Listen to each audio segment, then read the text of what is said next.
4 दिवसांपूर्वी पुण्यात एका दुकानात पोरांची रांग लागली होती। एक वस्तू विकत घ्यायला पोरांची झुंबड उडाली होती। आता तुम्हाला वाटेल की एखादा सेल लागला असेल किंवा एखादी वस्तू फ्री स्वस्त मिळत असेल, पण नाही। जी वस्तू घेण्यासाठी या पोरांनी रांग लावली होती ती वस्तू साधारण लाखभर रुपयांच्या घरात होती। थंबनेलवरून तुम्हाला समजलं असेल ती वस्तू म्हणजे आयफोन 17। बाजारात ॲपलचा नाव आयफोन 17 लॉन्च झाला ना की तरुणाई पागल झाली। आज आपण याच आयफोन बद्दल बोलणार आहे। काही लोक असं म्हणतात की मोबाईलचं काम फक्त फोन लावणं असतं, पण आयफोनचं काम मात्र फक्त फोन लावणं एवढंच मर्यादित नाहीये। आयफोनचं काम आहे मालकाला समाजात विशेष ओळख बनवून देणं। 8-10 वर्षांपूर्वी आयफोन फक्त एक फोन नाही तर आयफोन श्रीमंतीचं प्रतीक मानला जायचा। ज्याच्या हातात आयफोन त्याला आपोआपच श्रीमंत समजलं जायचं, लॉर्ड समजलं जायचं। त्या आयफोनधारी व्यक्तीला समाजात एक वेगळं स्थान होतं। त्या व्यक्ती सगळ्या लोकांच्या आकर्षणाच्या केंद्र बनायच्या। आयफोन एवढा महाग होता की त्याची तुलना शरीरातल्या किडनी बरोबर केली जायची।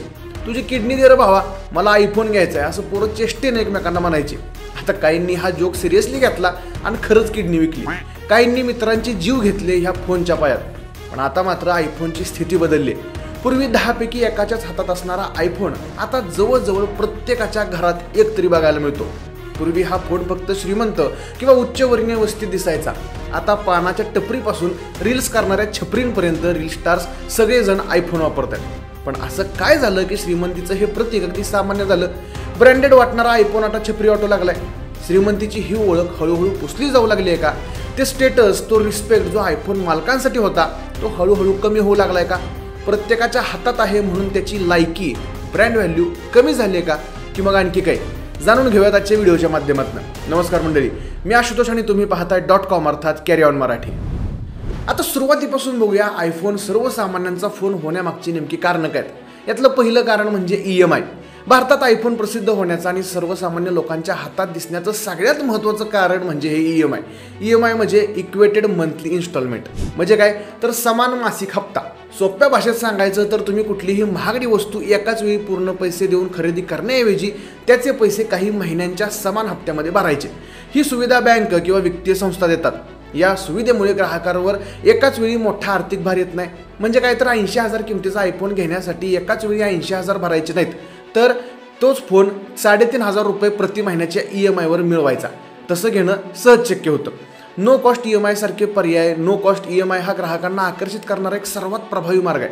आता या योजनेत ग्राहकाला असं सांगितलं जातं की कोणत्याही अतिरिक्त व्याजाशिवाय तो हप्त्यांमध्ये पैसे भरू शकतो। आता म्हणजेच काय तर जर फोनची किंमत 80,000 असेल तर तीच रक्कम तो 4,000च्या 20 हप्त्यांमध्ये भरू शकतो आणि मोबाईल घेऊ शकतो। आता खरं तर यात व्याज लागतच नाही असं नाहीये। कंपनी आणि बँका मिळून ते व्याज फोनच्या मूळ किमतीमध्ये आधीच समाविष्ट करतात किंवा ग्राहकाला मिळणारी सवलत आहे ती कमी करतात।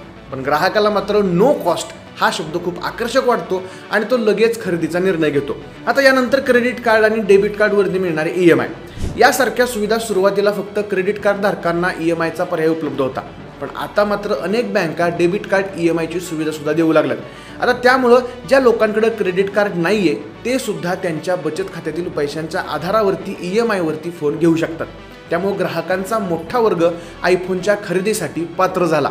Online shopping platforms Flipkart, Amazon आणि रिटेल स्टोअर्स क्रोमा आणि रिलायन्स डिजिटल यांसारखे या दोन्ही ठिकाणी ही सुविधा सहज उपलब्ध आहे। आयफोन फॉर लाईफ सारख्या विशेष योजना असतील ज्यामध्ये ॲपल कंपनीनं भारतात काही बँकांसोबत मिळून आयफोन फॉर लाईफ सारख्या विशेष योजना सुरू केल्यात। आता या योजनेत काय आहे तर ग्राहक आयफोनची किंमत 2 वर्षांच्या EMI मध्ये भरू शकतो आणि त्यानंतर त्याला 2 पर्याय मिळतात। पहिला पर्याय काय, उर्वरित काही टक्के रक्कम भरून तो फोन स्वतःकडे ठेवू शकतो आणि दुसरा पर्याय तो फोन परत करून नवीन आयफोन घेऊ शकतो। या योजनेमुळे ग्राहकांना दर 2 वर्षांनी कमी किमतीत नवीन आयफोन मिळणं सहज शक्य झाले। त्यामुळे आयफोन सगळ्यांना विकत घेणं सोपं झाले। आता बघूया कारण नंबर 2। दुसरं कारण म्हणजे भारतात उत्पादन सुरू झाले। हा मुद्दा आयफोनची किंमत कमी होण्याचा आणि तो भारतातल्या सर्वसामान्य लोकांपर्यंत पोहोचण्यामागचा एक महत्त्वाचा घटक मानला जातो। आधीची स्थिती अशी होती की काही वर्षांपूर्वी ॲपल कंपनी त्यांचे सगळे आयफोन पूर्णपणे चीन किंवा इतर देशांमध्ये बनवून भारतात इम्पोर्ट करत होती। परदेश उत्पादनांवरती भारत सरकारकडून आयात शुल्क अर्थात इम्पोर्ट ड्युटी आकारली जायची। हे शुल्क साधारणपणे 20% असायचं। त्यामुळे आयफोनची किंमत मूळ किमतीपेक्षा खूप वाढायची। पण आता मात्र ही परिस्थिती थोडी बदलली। आता ॲपलनं काय केलंय, त्यांचे काही मॉडेल्स भारत देशातच असेंबल करायला सुरुवात केली। असेंबल म्हणजे काय, फोनचे सगळे सुट्टे भाग परदेशातून मागवून घ्यायचे आणि ते भारतात एकत्र जोडून पूर्ण फोन तयार करायचा। जरी सुट्टे भाग आयात केले तरी पूर्ण फोन आयात करण्यापेक्षा यावरचं आयात शुल्क कमी लागतं, त्यामुळं आयफोनची किंमत कमी होते। आता याचा परिणाम असा झाला की किंमत कमी झाल्यामुळं आयफोन अधिक ग्राहकांच्या बजेटमध्ये येऊ लागला आणि लोक आयफोन घेऊ लागले। भारतात आयफोनच्या निर्मितीला 2017 मध्ये सुरुवात झाली। गेल्या काही वर्षात त्यात मोठी वाढ झाली। आता भारतातील आयफोन उत्पादन केवळ देशांतर्गत बाजारपेठेसाठी नाही तर अमेरिका आणि युरोपमधल्या अनेक देशांमध्ये निर्यात करण्यासाठी सुद्धा मोठ्या प्रमाणावर होते। त्यामुळं मेड इन इंडिया आयफोनची संख्या दिवसेंदिवस मोठ्या प्रमाणात वाढत चालली। आता एकूण आयफोन उत्पादनांपैकी एक मोठा वाटा भारतात तयार होतो। त्यामुळं ॲपल कंपनीला मोठ्या प्रमाणात उत्पादन करणं सोपं झाले, ज्यामुळं खर्चात बचत होते आणि यामुळं आयफोनच्या किमती थोड्याशा कमी झाल्यात। आता आयफोन सगळ्यांकडे दिसू लागला याचं कारण नंबर 3 म्हणजे सामाजिक दबाव आणि प्रेस्टिज। एका काळानंतर कोणतीही महागडी वस्तू फक्त गरजेची वस्तू राहत नाही, तर ती एक सामाजिक ओळख किंवा प्रतिष्ठा बनते। आयफोनच्या बाबतीत अगदी हेच खरं आहे। आपल्या आजूबाजूला आयफोन वापरणाऱ्यांची संख्या इतकी वाढली आहे, ज्यामुळं ज्यांच्याकडे आयफोन नाही आहे अशा व्यक्तींना एक प्रकारचा मानसिक दबाव जाणवतो। सर्वांकडे आहे आणि माझ्याकडेही पाहिजे। जर माझ्याकडे आयफोन नसेल तर मात्र मी इतरांच्या तुलनेत कमी आहे असा न्यूनगंड लोकांच्यात निर्माण होतो। आणि मग काय, या मी पण इतरांसारखाच असावा या मानसिकतेमुळं अनेक लोक आयफोन खरेदी करतात, जरी त्यांना त्याची गरज नसली किंवा तो बजेटमध्ये बसत नसला तरी सुद्धा। आयफोन हा आजही समाजात एक प्रीमियम वस्तू मानला जातो। त्यामुळे जर तुमच्या हातात आयफोन असेल तर काही लोक तुमच्याकडे वेगळ्या आदरानं किंवा कौतुकानं बघतात, असं अनेकांना वाटतं। ही भावना अनेकांना आयफोन खरेदी करण्यासाठी प्रोत्साहित करते। त्यांना असं वाटतं की यामुळे त्यांची सामाजिक प्रतिमा सुधारेल आणि त्यांना समाजात अधिक स्वीकारार्हता मिळेल, मान मिळेल। थोडक्यात काय तर सामाजिक दबाव, स्वतःची प्रतिमा सुधारण्याची इच्छा आणि लोकांच्या नजरेत वेगळं दिसण्याची किंवा इतरांसारखं राहण्याची गरज, यामुळं अनेक लोक आयफोन खरेदी करताना दिसतात। त्यामुळे आयफोनची वाढती संख्या ही फक्त आर्थिक सुलभतेमुळे नाही तर या सामाजिक आणि मानसिक कारणांमुळे सुद्धा आहे, हे नक्कीच मानता येतं। आता आयफोन कॉमन झालाय असं म्हणण्यामागचं पुढचं कारण म्हणजेच कारण नंबर 4, ॲपलची किंमत ठरवण्याची रणनीती। हा एक अत्यंत महत्त्वाचा आणि इंटरेस्टिंग विषय बरं का। ॲपल कंपनी फक्त मोबाईल विकत नाही तर ती एक प्रीमियम स्टेटस विकते आणि याच गोष्टींचा उपयोग ते त्यांच्या किंमत ठरवण्याच्या धोरणामध्ये करतात। ॲपल मुख्यत्वे प्रीमियम प्राइसिंग स्ट्रॅटेजी वापरतं। या स्ट्रॅटेजीचा मुख्य उद्देश आहे की कंपनीनं आपला ब्रँड नेहमी उच्च दर्जाचा आणि अत्याधुनिक ठेवावा, जेणेकरून ग्राहक त्यांच्यासाठी जास्त किंमत मोजायला तयार होतील। यासाठी ॲपल कंपनीनं काही रणनीती ठरवल्यात। यामध्ये एक रणनीती अशी आहे की नवीन मॉडेलची किंमत प्रचंड ठेवायची आणि त्या किमतीमधून नफा कमवून नवीन तंत्रज्ञान विकसित करण्यासाठी ॲपलनं केलेला खर्च भरून काढायचा आणि सुरुवातीलाच जास्तीत जास्त नफा कमवायचा। आता जास्त किंमत ठेवल्यामुळं आयफोनची प्रीमियम आणि अत्याधुनिक ही प्रतिमा कायम राहते। यामुळं ज्यांना नेहमी सर्वात नवीन वस्तू हव्या असतात असे अर्ली ॲडॅप्टर्स लोक ते जास्त किंमत देऊन सुद्धा त्या गोष्टी खरेदी करतात।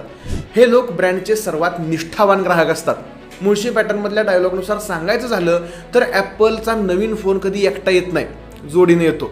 म्हणजे जेव्हा नवीन फोन लॉन्च होतो तेव्हा त्याची किंमत जास्त असतेच, पण त्या आधीच्या मॉडेल्सच्या किमतीवरती कंपनी सेल चालू करते। यामुळे दोन गोष्टी साध्य होतात।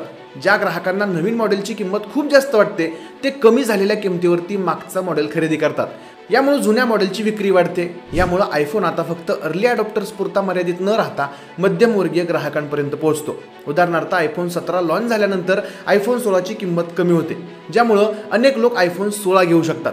ॲपल कंपनीनं ही नामी शक्कल लढवले, म्हणजेच जेव्हा नवा प्रोडक्ट मार्केटमध्ये येईल तेव्हा जुन्याची किंमत कमी करायची, जेणेकरून लोकांना ते परवडेल आणि आयफोन घेतल्याचं समाधानसुद्धा होईल आणि कंपनीचा नफासुद्धा वाढत जाईल। आता यातलं कारण नंबर 5 आहे ई कॉमर्स आणि त्यांच्या ऑफर्स।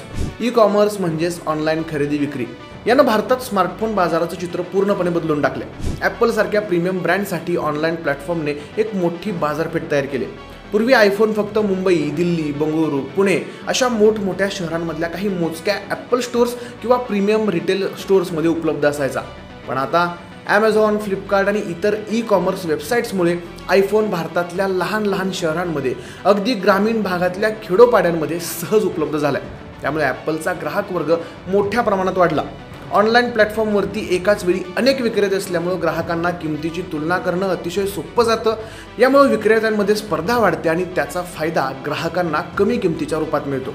ई कॉमर्स कंपन्या दिवाळी, दसरा, प्रजासत्ताक दिन यांसारख्या अनेक सणांच्या वेळी मोठमोठे सेल आयोजित करतात आणि या सेलमध्ये आयफोनवर अनेक आकर्षक ऑफर दिल्या जातात। या ऑफर्समध्ये फोनची मूळ किंमत कमी करणं, ठराविक बँक कार्ड्सवरती त्वरित कॅशबॅक देणं, जुन्या फोनची चांगली एक्सचेंज व्हॅल्यू देणं, अशी मगाशी सांगितल्याप्रमाणे नो कॉस्ट EMI सारख्या सुविधासुद्धा दिल्या जातात। उदाहरणार्थ आयफोनची मूळ किंमत जर 80,000 रुपये असेल तर फेस्टिवल सेलमध्ये ती अतिशय कमी होऊ शकते। कशी तर मूळ किंमत 80,000, थेट सूट आहे 5,000, बँक कॅशबॅक 4,000, जुना फोन एक्सचेंज बोनस 5,000 आणि अंतिम प्रभावी किंमत 66,000। ई-कॉमर्स कंपन्या नो कॉस्ट EMIला अधिक प्रभावीपणे वापरतात। अनेक वेळा ग्राहकांसाठी 80,000 एकाच वेळी देणं शक्य नसतं, पण तेच जर 4,000च्या 20 हप्त्यांमध्ये उपलब्ध असेल तर त्यांना खरेदी करणं सोपं होतं। या योजना थेट ऑनलाईन खरेदी करताना उपलब्ध असतात, त्यामुळं ग्राहक त्वरित खरेदीचा निर्णय घेतात। ही होती काही कारणं ज्यामुळं भारतातला माणूस या फोनचा गुलाम झालाय। आता तुम्हाला कळलं असेल की आयफोनचा हा प्रवास फक्त तंत्रज्ञानाचा नाहीये, तर तो आपल्या बदललेल्या आर्थिक आणि सामाजिक परिस्थितीचा सुद्धा आहे। पण एक प्रश्न पडतो, तुम्हाला काय वाटतं? आयफोन अजूनही स्टेटस सिम्बॉल राहिला आहे की मग तो सर्वसामान्य स्मार्टफोन बनलाय? खरंच आयफोन प्रेस्टिजवाला राहिलाय की आयफोन छपरींचा झालाय? तुमचं मत कमेंट बॉक्समध्ये नक्की कळवा। आपला व्हिडिओ आवडला असेल तर व्हिडिओला लाईक करा, शेअर करा। तुम्हाला अजून कोणत्या विषयांवरती अशी डिटेल स्टोरी पाहायला मिळेल ते सुद्धा आम्हाला कमेंट्स करून नक्की कळवा। आणि आपले असेच नवनवीन व्हिडिओज पाहण्यासाठी आपल्या कॅरी ऑन मराठीला सबस्क्राईब करायला विसरू नका। धन्यवाद।